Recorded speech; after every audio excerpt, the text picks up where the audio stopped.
Gostaria de compartilhar com vocês algo que aconteceu há alguns anos, mas que ainda me lembro como uma das fases mais estranhas da minha vida. Tudo aconteceu aqui, na casa onde ainda hoje moro com minha mãe. Estou falando de uma casa comum, localizada em Curitiba. Nos fundos temos um quintal que, pelo que me lembro, era uma verdadeira paixão dos meus pais quando eu era criança e tínhamos acabado de nos mudar para esta casa. Eles dedicavam muito tempo e cuidado àquele lugar, transformando-o em um jardim que parecia quase feito para exposição. Com o passar dos anos, meu pai conseguiu um emprego muito mais exigente e minha mãe também começou a trabalhar. Por isso deixaram de cuidar do jardim como antes, e ele acabou ficando um pouco abandonado. As árvores sem poda, principalmente em determinadas épocas do ano, davam ao lugar uma aparência um tanto sinistra e sombria. Parecia ter elementos que poderiam facilmente fazer parte do cenário de um filme de terror. Eu nunca havia reparado realmente naquela aparência e suponho que ninguém da minha família também tivesse percebido. No entanto, comecei a notar isso quando meus primos pequenos nos visitavam. Quando a tarde terminava e o sol começava a desaparecer, eles já não queriam sair para brincar naquele jardim. Mesmo assim, eu acreditava que tudo era perfeitamente normal. Nunca tive qualquer sensação estranha em relação à minha casa ou ao jardim, um lugar onde passei boa parte da infância acompanhando meus pais e ajudando nas tarefas para cuidar daquele espaço. Me lembro perfeitamente da primeira vez em que senti que havia alguma coisa fora do normal ali. Foi durante uma noite das férias da Semana Santa, quando eu ainda estava no ensino fundamental. Eu havia ficado acordada até muito tarde jogando videogame. Por volta das 2 da manhã, o cansaço finalmente me venceu e subi para o meu quarto com a intenção de dormir. Do lado de fora, alguns gatos estavam brigando e faziam um barulho terrível. Além disso, esse sempre foi um som que me causou muita agonia. Eu conseguia ouvi-los correndo sobre o telhado. Gritei, abri a janela e tentei fazer alguns barulhos para espantá-los, mas não adiantou. Eles pareciam correr de um lado para o outro, como se estivessem tentando fazer o máximo de barulho possível apenas para me incomodar. Entrei no banheiro para escovar os dentes e então ouvi uma pancada muito forte no telhado. Parecia que alguma coisa realmente pesada havia caído lá em cima. Naquele exato momento, os gatos ficaram em completo silêncio. Talvez eu tivesse me preocupado se fossem meus animais de estimação, mas como eram os gatos irritantes dos vizinhos, sinceramente não me importava com o que estivesse acontecendo lá em cima, desde que finalmente me deixassem dormir. Ainda assim, aquele silêncio repentino tinha alguma coisa de perturbador. Quando me deitei, comecei a prestar atenção em outro som. Era algo que eu conseguia perceber até mesmo pela vibração da casa. Alguma coisa parecia estar se arrastando sobre o telhado. Era como se alguém estivesse andando lá em cima, enquanto tentava não fazer barulho. Escutei aquilo se movimentando lentamente até chegar à beirada do telhado. O sono estava prestes a me vencer, e eu já não sabia se estava começando a sonhar ou se aquilo que ouvia e sentia era realmente verdadeiro. Em determinado momento, fiquei convencido de que precisava me levantar e avisar meus pais sobre o que estava acontecendo. Por um instante, cheguei até a me ver levantando da cama para fazer isso. Mas aquilo havia sido apenas um sonho que durou uma fração de segundo. Despertei por um momento, levantei para fechar a janela e depois voltei para a cama, onde finalmente dormi. Algum tempo depois, porém, alguma coisa me acordou. Era o som de algo caindo no quintal dos fundos, em meio às árvores. Acordei imediatamente e fiquei em alerta. Olhei pela janela e, entre os galhos que bloqueavam parte da minha visão, consegui enxergar uma figura se movimentando. Alguém estava caminhando pelo jardim. Imediatamente pensei que fosse um ladrão. Peguei uma lanterna que ficava sobre minha escrivaninha, ao lado da janela. Abri a janela fazendo o maior barulho possível e apontei a luz na direção daquela figura, tentando iluminar o ladrão que havia entrado em nossa propriedade. Mas já não consegui ver absolutamente nada. Corri para avisar meus pais e saímos para verificar o quintal. Meu pai tinha uma espingarda mais velha do que andar para frente. Aquele trem havia pertencido ao meu avô. Assim, fomos todos atrás dele enquanto procurávamos pela pessoa que poderia estar escondida no jardim. Depois de algum tempo sem encontrar ninguém, meu pai disse que talvez o invasor já tivesse fugido ao perceber que havia sido descoberto. Mas eu sabia que, no fundo, ele provavelmente achava que eu tinha imaginado tudo aquilo. A partir daquela noite, os sons vindos do quintal dos fundos se tornaram constantes. Meu quarto ficava justamente de frente para aquele lugar. Em várias ocasiões eu me pegava olhando pela fresta da persiana para o lado de fora, tentando distinguir entre as sombras e os galhos alguma figura se movimentando na escuridão. Embora em algumas dessas ocasiões eu tivesse certeza de que realmente havia visto alguém, nunca mais acordei meus pais. Enquanto isso, minha mãe vivia sua própria história de terror. Ela não estava passando por um bom momento em seu relacionamento com meu pai e frequentemente dormia em um quarto que temos na parte de baixo da casa. Normalmente aquele cômodo servia apenas para guardar tralhas que não precisávamos em outros lugares. Lá também havia uma pequena cama onde eu costumava dormir quando era criança. O quarto recebia pouca luz. Apesar de possuir uma janela enorme, ela permanecia quase sempre coberta pelas árvores do quintal que cresciam próximas ao vidro e também haviam sido tomadas pelas trepadeiras. Foi naquela janela que certa vez minha mãe viu um homem a observando. Isso aconteceu justamente alguns dias antes de eu ouvir aquele primeiro barulho sobre o telhado. Segundo ela, era um homem com o rosto descarnado e uma aparência fantasmagórica. A visão foi suficiente para fazer minha mãe esquecer o orgulho naquele momento. Ela saiu correndo daquele quarto e foi dormir ao lado do meu pai. Ela sabia que aquilo não era um ladrão.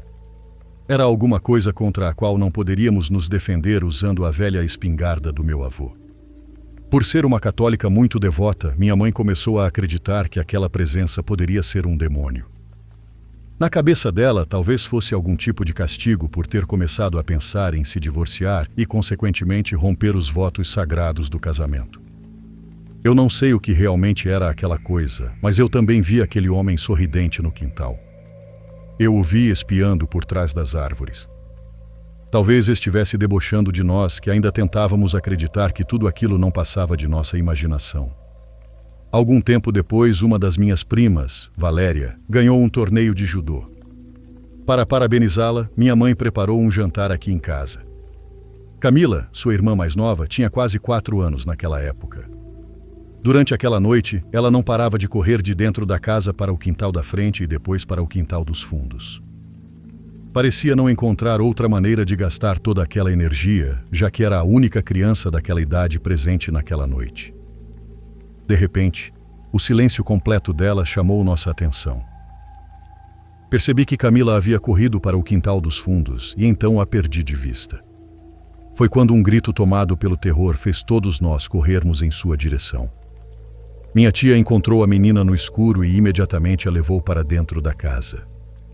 Enquanto entrávamos, tive certeza de que via alguma coisa se movimentando entre as sombras. Camila então nos contou que um homem estava brincando com ela. Segundo a menina, aquele homem ficava no quintal dos fundos e dizia para ela correr até o quintal da frente e depois voltar. Em algum momento, porém, ele pediu que ela se aproximasse do lugar onde estava escondido atrás das árvores. Quando Camila chegou perto, o homem segurou seu braço. Ela tentou se soltar, mas ele apertou ainda mais forte. Então aproximou o rosto sorridente do rosto dela. Foi nesse momento que Camila gritou. Não encontraram nenhuma marca no braço da menina e por isso acabaram atribuindo tudo à imaginação infantil. No final daquela noite, quando estávamos sozinhos, decidi contar para minha mãe tudo o que eu vinha vendo naquele jardim. Foi então que ela finalmente me contou sobre sua própria experiência. Pouco tempo depois, meus pais acabaram se divorciando e, por alguma razão, aquele homem do quintal simplesmente deixou de aparecer. Pelo menos até hoje. Nunca mais voltei a vê-lo ou ouvi-lo. Minha mãe também não. Desde que meu pai deixou de morar aqui, nós duas temos vivido muito mais tranquilas em todos os sentidos. Eu nunca tive a melhor comunicação com ele, e muito menos agora, já que praticamente não nos falamos mais.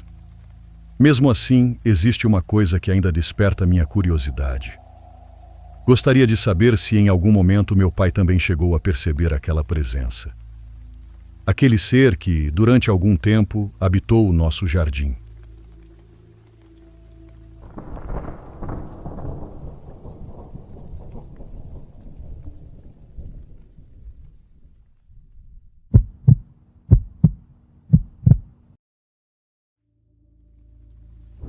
Quero contar a vocês uma história que aconteceu com meu pai durante a juventude. Devo acrescentar que meu pai é uma das pessoas mais céticas que já conheci. Embora tenha vivido muitas experiências como esta, ele diz que continua não acreditando nessas coisas. Quando meu pai tinha 24 anos, trabalhava para uma empresa de energia elétrica no interior de Minas Gerais. Ele tinha formação para trabalhar como professor, mas devido à dificuldade para conseguir uma vaga, precisou aceitar esse emprego. Meu irmão havia acabado de nascer e meu pai precisava de dinheiro. Por isso, aceitou trabalhar em um lugar na Serra do Espinhaço, em Minas Gerais, uma comunidade isolada e muito distante, praticamente perdida no meio do mato. Por ter uma aparência robusta e forte, deram a ele a responsabilidade de transportar todos os cheques dos trabalhadores. Por causa disso, precisava percorrer praticamente toda a serra para distribuí-los. Certa vez, em uma sexta-feira à noite, meu pai já estava descansando depois de um dia inteiro de trabalho.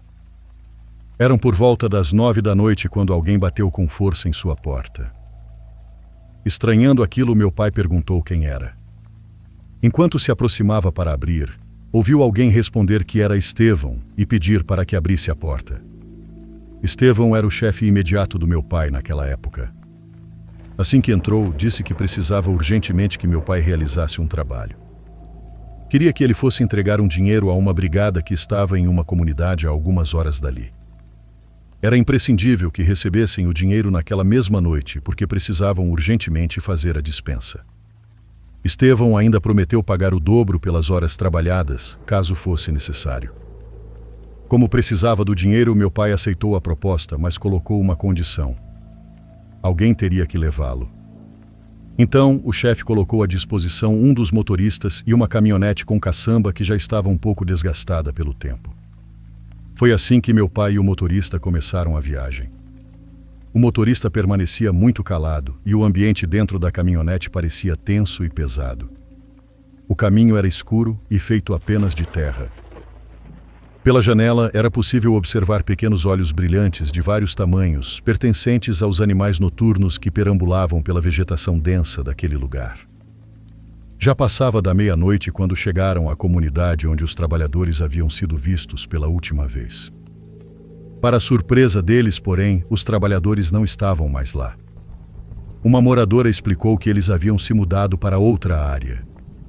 O motorista já estava bastante irritado. Disse que não pretendia continuar e que, por alguma razão, estava sentindo muito medo daquele lugar. Meu pai insistiu. Disse que daria ao motorista uma parte do dinheiro extra que receberia pelo serviço. Contrariado, o homem acabou aceitando e os dois seguiram viagem novamente.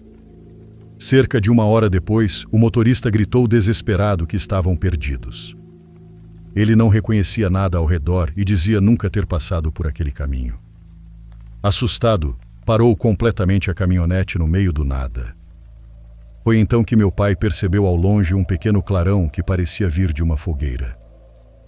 Ele pediu ao motorista que seguisse naquela direção, porque provavelmente encontrariam alguma casa e poderiam perguntar como chegar à comunidade que estavam os camaradas.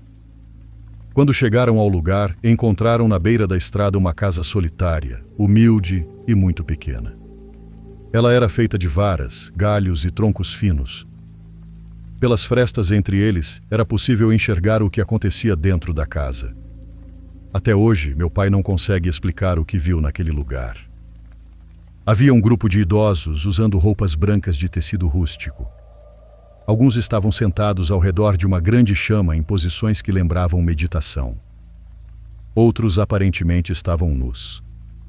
Todos permaneciam ao redor daquela enorme chama que brilhava intensamente através das frestas da casa. Quando pararam em frente ao local, meu pai gritou educadamente desejando boa noite. Ele chamou várias vezes e conseguia observar através das frestas que ninguém se mexia. Era como se aquelas pessoas simplesmente ignorassem seus chamados. Cada vez mais incomodado e já pensando em ir embora, meu pai percebeu que a porta da casa começou a se abrir. De dentro dela saiu uma pequena senhora idosa com tranças tão compridas que chegavam até o chão. Pelas rugas em seu rosto, aquela mulher parecia ter cerca de 90 anos. Seus cabelos eram brancos, quase prateados, e seus olhos tinham uma tonalidade acinzentada com um olhar completamente perdido. Sem dizer uma única palavra, a velha apontou insistentemente para a estrada à frente e começou a fazer gestos, indicando que eles deveriam meter o pé dali. Meu pai e o motorista não perderam tempo. Saíram dali e continuaram a viagem. Dirigiram por aproximadamente mais 30 minutos até chegarem a uma área cercada por árvores antigas. Foi então que o motorista parou novamente e disse que estava sem combustível. Não poderia continuar ajudando meu pai. Desesperado para concluir o trabalho, meu pai desceu da caminhonete e decidiu seguir caminhando. Pediu apenas que o motorista mantivesse os faróis acesos para iluminar o caminho. Conforme avançava e entrava naquela região arborizada, tudo parecia ficar cada vez mais escuro, mesmo com os faróis da caminhonete iluminando suas costas. Foi nesse momento que começou a ouvir galhos quebrando e folhas secas sendo pisadas ao seu redor, como se alguma coisa estivesse se aproximando. Meu pai se virou rapidamente pensando que talvez fosse o motorista. Porém, ao olhar para trás, percebeu que o homem continuava dentro da caminhonete. Ele ficou assustado e imaginou que pudesse haver algum animal selvagem por perto. Então começou a olhar ao redor, tentando descobrir de onde vinham aqueles ruídos. De repente, a aproximadamente 5 metros de distância, viu um vulto. Era um vulto grande e branco que surgia por trás de uma árvore. Meu pai, quase borrando as calças, desejou boa noite em voz alta, pensando que talvez fosse uma pessoa. Estava escuro demais e ele não conseguia enxergar exatamente o que havia diante dele. Então, do nada, ouviu um gemido muito forte. Meu pai descreve aquele som como algo semelhante ao mugido de uma vaca, mas havia alguma coisa diferente nele. Era um som que ele nunca havia escutado antes. Mesmo assim, naquele momento, sua mente se recusava a aceitar que pudesse estar diante de algo desconhecido ou paranormal. Por isso, tentou se convencer de que aquele enorme vulto branco era apenas uma vaca. Ainda assim, começou a caminhar muito devagar, sem tirar os olhos daquela coisa. A criatura continuava soltando aqueles estranhos gemidos enquanto se movimentava. Então, o vulto começou a seguir em direção à caminhonete. Quando estava prestes a chegar até ela, os faróis se apagaram. Tudo ficou completamente escuro. Meu pai gritou para o motorista acender os faróis. Não houve resposta. Ele gritou novamente. Nesse momento, percebeu que já não conseguia enxergar aquela coisa. O vulto simplesmente havia desaparecido. Meu pai correu imediatamente de volta para a caminhonete e começou a reclamar com o motorista. O homem jurou que não tinha apagado os faróis. Segundo ele, as luzes simplesmente haviam falhado. Meu pai então perguntou sobre a criatura. Perguntou se ele tinha visto aquela coisa parecida com uma vaca que havia passado ao lado da caminhonete. O motorista olhou para ele sem entender e respondeu que não tinha visto absolutamente nada. A única coisa que tinha visto era meu pai caminhando sozinho no meio da escuridão.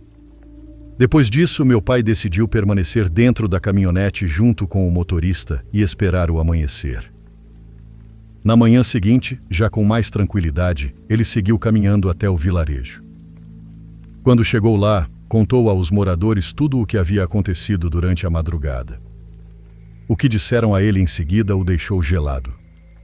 Segundo os moradores, existia uma antiga lenda sobre aquela região. Diziam que de tempos em tempos grupos de feiticeiros iam até aquele lugar para se reunir e recarregar suas energias. Esses encontros aconteceriam justamente em uma casa onde antigamente vivia uma senhora que já havia morrido há vários anos. Os moradores descreveram essa mulher exatamente como a velha que meu pai tinha visto naquela madrugada. Disseram que ela era conhecida como a bruxa do povoado. Um dia, simplesmente deixou de ser vista e sua casa permanecia abandonada desde então. Mas não foi apenas isso que contaram ao meu pai. Quando ele explicou onde havia encontrado aquele enorme vulto branco, os moradores revelaram outra coisa perturbadora. Meses antes, 2 homens haviam sido linchados naquela mesma região. Os 2 foram enforcados justamente na árvore de onde meu pai tinha visto aquele enorme vulto branco surgir durante a madrugada. Não faz muito tempo que meu pai decidiu compartilhar essa história comigo, e agora sou eu quem compartilha com vocês, esperando que tenham gostado. Um abraço de Minas Gerais.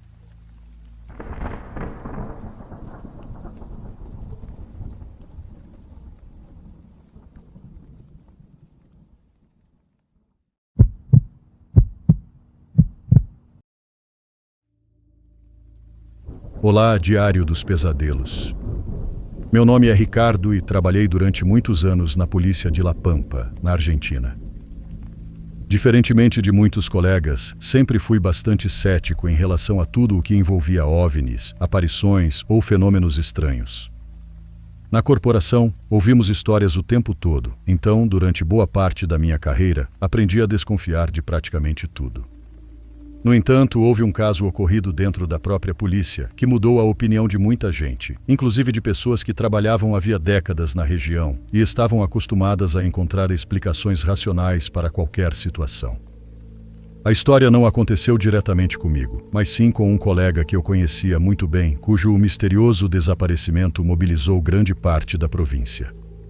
Durante semanas, esse foi praticamente o único assunto comentado nas delegacias da região. Mesmo anos depois, sempre que alguém mencionava o cruzamento das canas, o nome do cabo Sérgio inevitavelmente vinha à tona. Sérgio trabalhava na polícia rural. Era um homem tranquilo, responsável e muito respeitado dentro da corporação.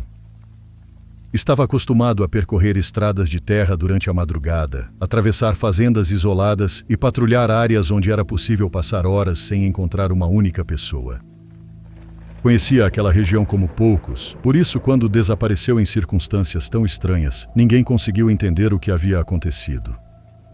Naquela noite, ele havia saído para fazer uma patrulha de rotina por estradas rurais próximas a General Pico.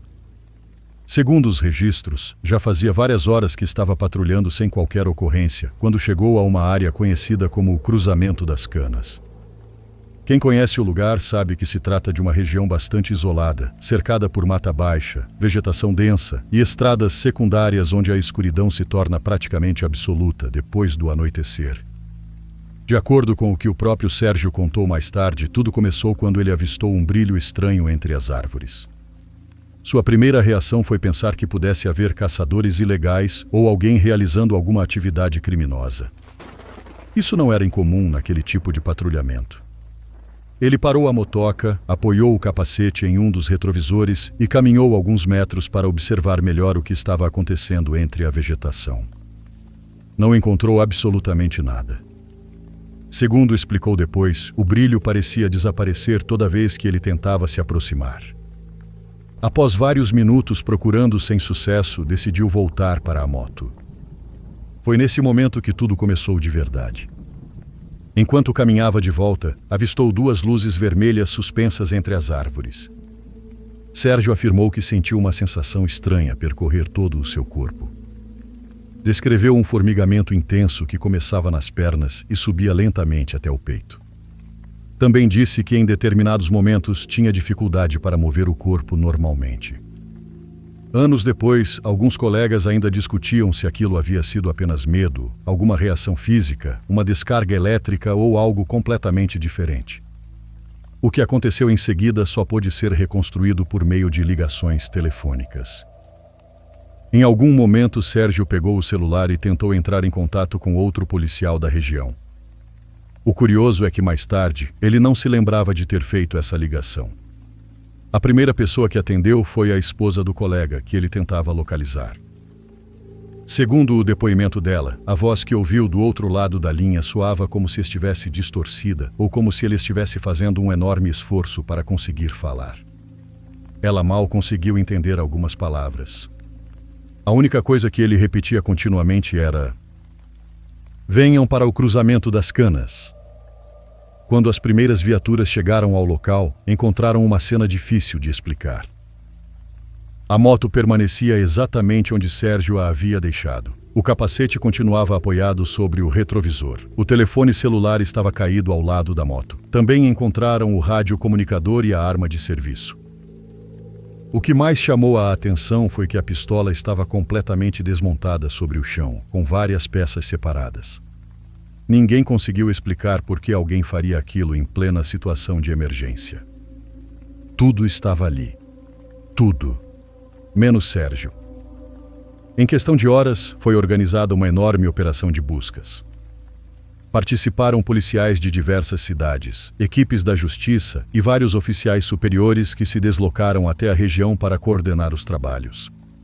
Foram estabelecidos perímetros de busca, estradas rurais foram vasculhadas e produtores das propriedades vizinhas foram entrevistados. O desaparecimento de um cabo em serviço era algo extremamente grave e ninguém queria descartar nenhuma hipótese. As primeiras horas foram frustrantes. Não havia rastros claros. Também não existiam sinais de luta nem indícios de sequestro. Mesmo assim, um dos policiais encontrou algo que chamou imediatamente a atenção de todos os envolvidos. Havia pegadas que pareciam pertencer a Sérgio. No início eram completamente normais, mas conforme avançavam pelo terreno, a distância entre uma pegada e outra começava a aumentar de maneira estranha. Os investigadores mediram várias delas. Algumas ultrapassavam com facilidade o comprimento de um passo humano normal. Mais adiante a distância era ainda maior, até que de repente as marcas simplesmente desapareciam. Durante anos ouvi diferentes interpretações sobre aquelas pegadas. Alguns acreditavam que Sérgio havia saído correndo, outros imaginavam que ele tivesse sofrido algum episódio de desorientação extrema. Nenhuma explicação, porém, conseguia convencer aqueles que participaram diretamente das buscas. Como se a situação já não fosse complicada o suficiente, durante a madrugada caiu uma tempestade intensa. A chuva cobriu grande parte da região e começou a apagar possíveis evidências.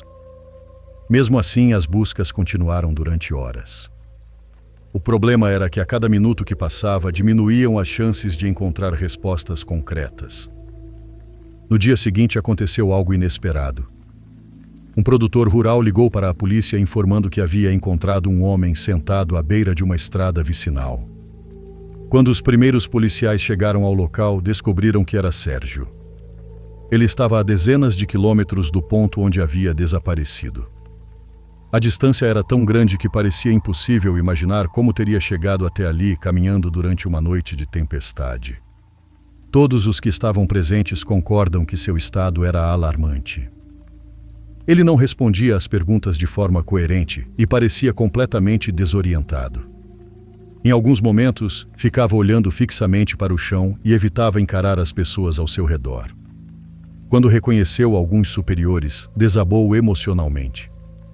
A única coisa que repetia era que não queria permanecer ali. Insistia que precisavam tirá-lo daquele lugar porque, segundo suas próprias palavras, eles voltariam para buscá-lo. Ninguém entendia a quem ele estava se referindo. Enquanto era levado dali, outros detalhes chamaram a atenção. Havia chovido durante praticamente toda a noite, e mesmo assim, algumas partes de suas roupas continuavam completamente secas. Ele também não apresentava lama compatível com alguém que tivesse percorrido tantos quilômetros por estradas rurais em meio à tempestade.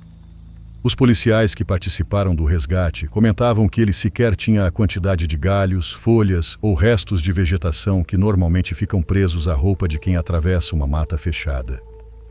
Os médicos decidiram interná-lo para realizar exames mais detalhados. Nas primeiras avaliações, detectaram queimaduras nos pés e uma sensibilidade incomum à luz. Sérgio pedia toda hora que apagassem as lâmpadas ou fechassem as cortinas. Ele passou vários dias evitando permanecer em ambientes muito iluminados e demonstrava enorme dificuldade para relatar com clareza aquilo de que se lembrava. Com o passar do tempo, começou a falar um pouco mais, mas nunca apresentou uma narrativa completa do que havia acontecido. Suas lembranças surgiam de forma fragmentada, como peças isoladas de um quebra-cabeça impossível de montar. Às vezes dizia que havia observado os campos de uma altura gigantesca, como se estivesse vendo toda a região do alto. Em outras ocasiões, falava sobre luzes extremamente intensas ou sobre uma forte sensação de calor sob os pés. Também descrevia uma completa incapacidade de controlar o que acontecia ao seu redor. A investigação continuou por vários meses. Foram analisadas hipóteses de sequestro, surtos psicológicos, uso de substâncias e até possíveis agressões. Nenhuma delas conseguiu se sustentar. Nunca apareceram provas concretas de que ele tivesse sido atacado. Também não surgiram evidências de que alguém o tivesse mantido em cativeiro durante aquelas horas. Os exames médicos igualmente não permitiram reconstruir com precisão o que havia acontecido durante o período em que esteve desaparecido. Os anos passaram e o caso acabou se transformando em um daqueles arquivos policiais que jamais recebem uma resposta definitiva. Sérgio nunca mais voltou a ser o mesmo. Com o tempo deixou a carreira policial e passou a levar uma vida muito mais reservada. Até hoje evita falar publicamente sobre o que aconteceu e também não gosta de se aproximar da região onde desapareceu naquela noite. Alguns colegas ainda mantiveram contato com ele durante certo tempo e todos concordam em uma coisa: ele jamais conseguiu reconstruir completamente tudo o que aconteceu. Para muitos, o aspecto mais inquietante dessa história não são as luzes, as pegadas nem as queimaduras que apresentava quando foi encontrado. O que realmente causa desconforto é o enorme vazio existente entre o momento em que deixou a moto ao lado da estrada e a manhã em que apareceu sentado, sozinho, a dezenas de quilômetros de distância.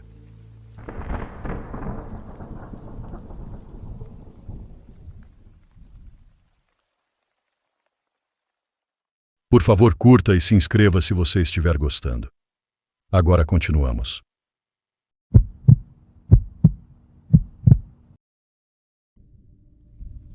Meu nome é Daniel e isso aconteceu em agosto de 2021, durante uma viagem que fiz sozinho pelo sul dos Estados Unidos. Na época eu morava em Phoenix, no Arizona, e estava indo encontrar um amigo em El Paso, no Texas. Eu poderia ter seguido pelas rodovias principais, mas decidi cortar caminho por algumas estradas secundárias próximas à fronteira com o México. Foi uma decisão idiota, porém naquele momento parecia uma boa ideia. Eu tinha baixado o mapa da região no celular e calculado que economizaria quase 1 hora de viagem. O problema é que não considerei a falta de postos de combustível naquele trecho. No fim da tarde percebi que o marcador de gasolina estava quase no vermelho. O posto mais próximo indicado pelo GPS ficava a pouco mais de 40 quilômetros, então continuei dirigindo e diminuí a velocidade para economizar. A estrada era estreita, cercada por pedras, arbustos secos e uma extensão de deserto que parecia não terminar nunca. Também não havia sinal de celular, casas ou outros veículos. Depois de 20 minutos, o marcador encostou no vazio e o motor começou a falhar. Ainda consegui percorrer mais alguns quilômetros, mas o carro perdeu força e parou no acostamento. Fiquei alguns segundos com as mãos no volante, olhando para a estrada deserta e me xingando por ter sido tão idiota. Ainda faltava cerca de 1 hora para escurecer, e pelo que o mapa mostrava, havia uma pequena comunidade a uns 12 quilômetros dali. Peguei uma garrafa de água, uma lanterna, enfiei o celular no bolso e comecei a caminhar. O calor continuava forte mesmo com o sol descendo no horizonte. Depois de quase 40 minutos, ouvi um motor vindo atrás de mim. Era uma caminhonete antiga, coberta de poeira que avançava devagar pelo mesmo lado da estrada em que eu estava. Levantei o braço e o motorista parou alguns metros à frente. Dentro havia 2 homens. O motorista parecia ter uns 50 anos, enquanto o passageiro era bem mais jovem e usava um boné puxado até perto dos olhos. O homem mais velho perguntou em espanhol se eu precisava de ajuda. Contei que meu carro tinha ficado sem gasolina e apontei para a direção de onde eu havia vindo. Ele disse que conhecia alguém que vendia gasolina em um rancho próximo e mandou que eu entrasse. Meu primeiro instinto foi recusar. Os 2 não pareciam exatamente ameaçadores, mas havia alguma coisa estranha na maneira como o passageiro continuava me encarando sem dizer uma palavra. Mesmo assim, eu estava no meio do deserto, sem sinal e com pouca água, então entrei no banco traseiro. Poucos minutos depois, o motorista deixou a estrada e entrou em um caminho de terra. Perguntei onde ficava o rancho e ele respondeu que era logo adiante. O passageiro virou o rosto para mim e perguntou se alguém sabia que eu estava viajando por aquela região. Respondi que meu amigo estava acompanhando minha localização e me esperando em El Paso. Era mentira, mas os dois não precisavam saber disso. O passageiro olhou para o motorista e falou alguma coisa em espanhol rápido demais para eu entender. O motorista respondeu apenas com um movimento de cabeça e continuou dirigindo. A estrada principal desapareceu atrás de nós e o caminho ficou cada vez pior. Não havia nenhum rancho por perto, apenas morros baixos e uma vegetação seca. Foi então que reparei em uma pá, um rolo de fita adesiva e 2 galões vazios jogados no chão da caminhonete. Perguntei novamente quanto tempo faltava e o motorista disse que estávamos quase chegando. Dessa vez ele não olhou para mim pelo retrovisor. Comecei a pensar em uma maneira de sair dali. A caminhonete não estava muito rápida, mas pular em movimento no meio de um caminho cheio de pedras poderia acabar comigo antes que aqueles caras fizessem qualquer coisa. Quando passamos por uma curva fechada, vi uma construção abandonada uns 50 metros adiante. Parecia um galpão de madeira, com parte do telhado desabado e uma caminhonete sem rodas parada ao lado. O motorista estacionou atrás do galpão, em um ponto que não podia ser visto da estrada. O passageiro desceu primeiro e abriu minha porta. Disse para eu esperar ali enquanto buscavam a gasolina. Assim que coloquei um pé para fora, senti a mão dele apertando meu ombro.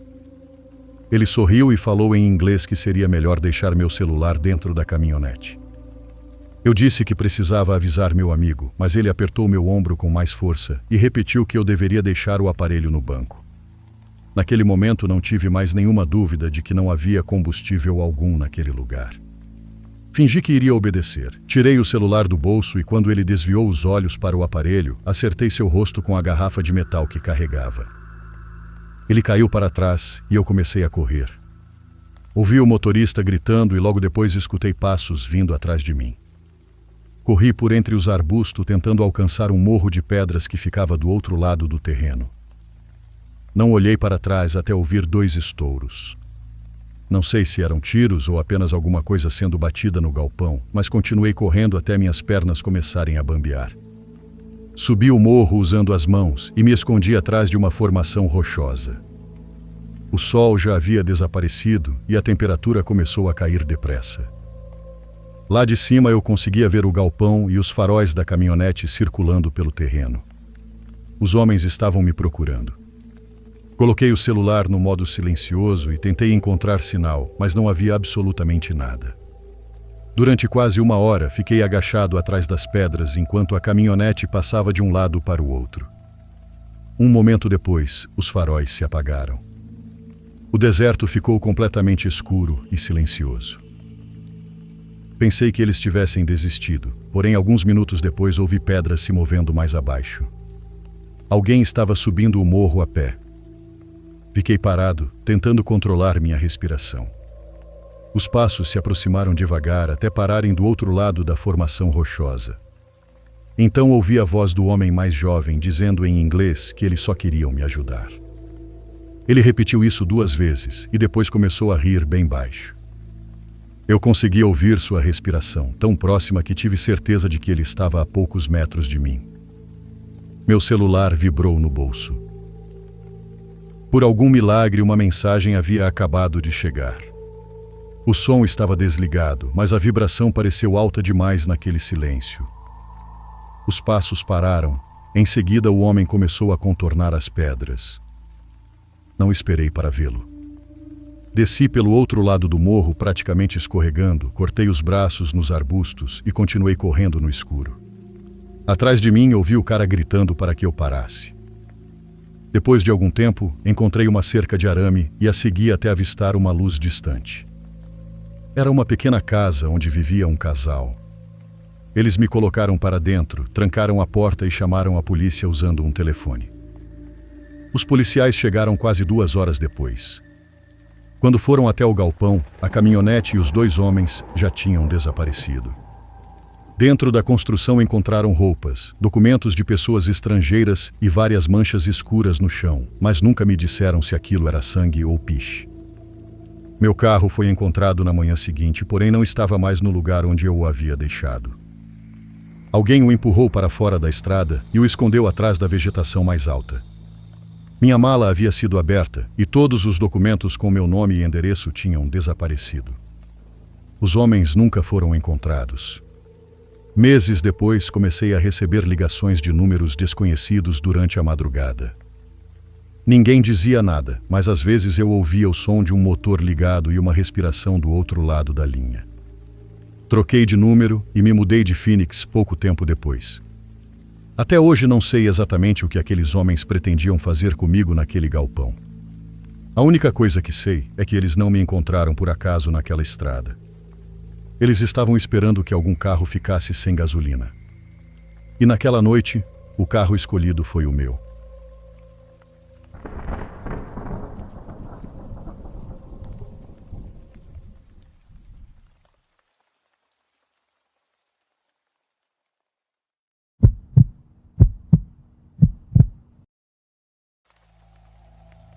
Olá, boa noite.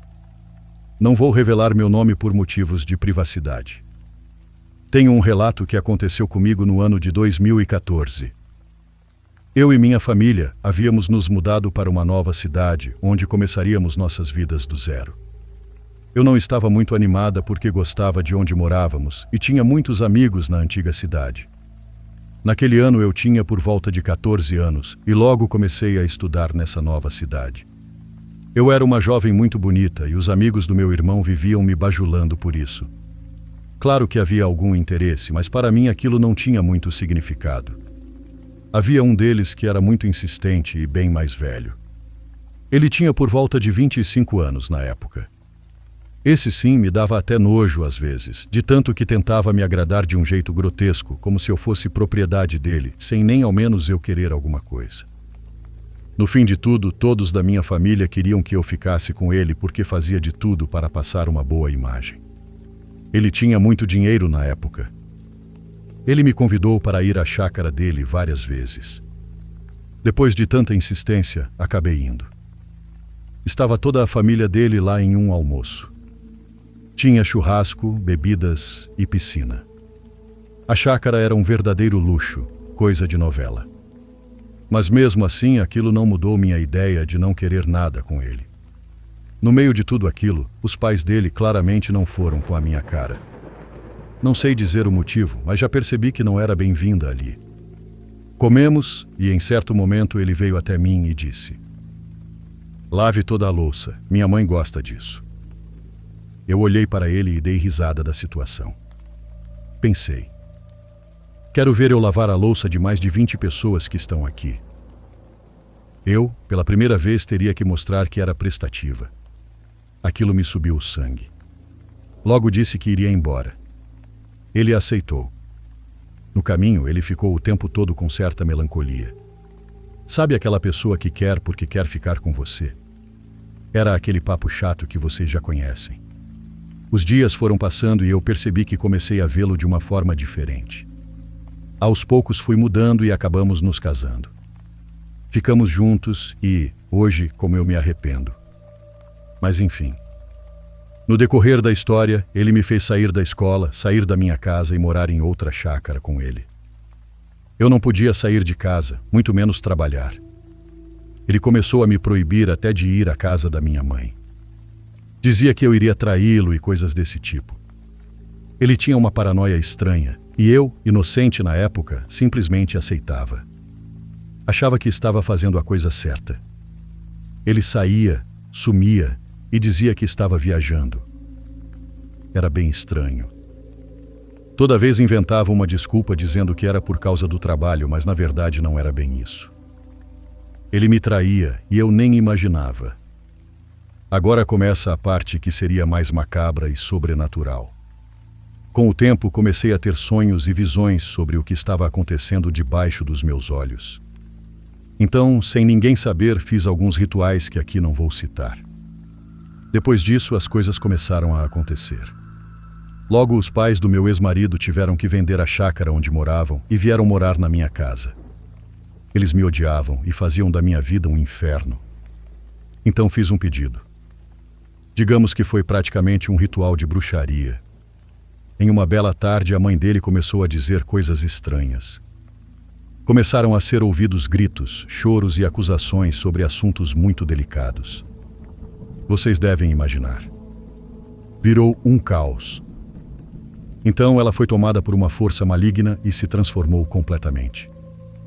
Já não era mais ela. Parecia uma entidade dominando sua mente e seu corpo.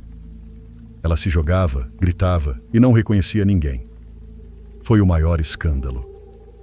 Eu olhava de longe e ria. Ah, como eu adorava vê-la em uma situação constrangedora, assim como ela havia me colocado várias vezes sem motivo algum. Então chamaram o SAMU. Colocaram ela em uma camisa de força porque queria bater em todo mundo. Eu sabia o motivo de tudo aquilo, mas os demais não entendiam. Seus 5 filhos choravam sem saber o que fazer. E assim ela foi levada.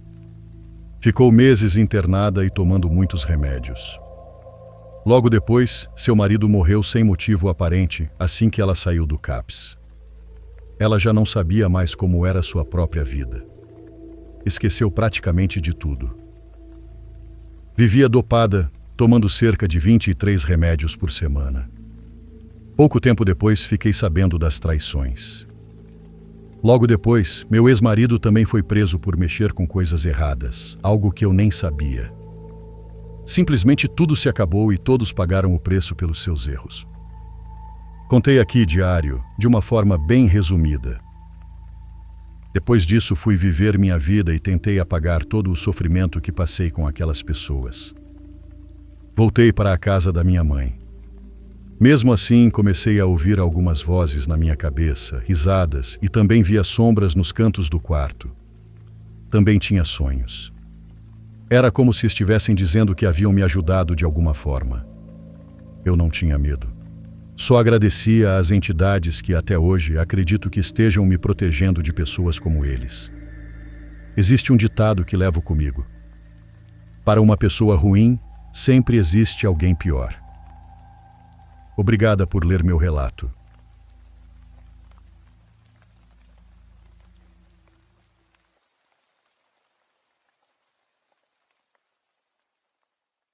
O Diário dos Pesadelos fica por aqui. Obrigado por ouvir até o fim.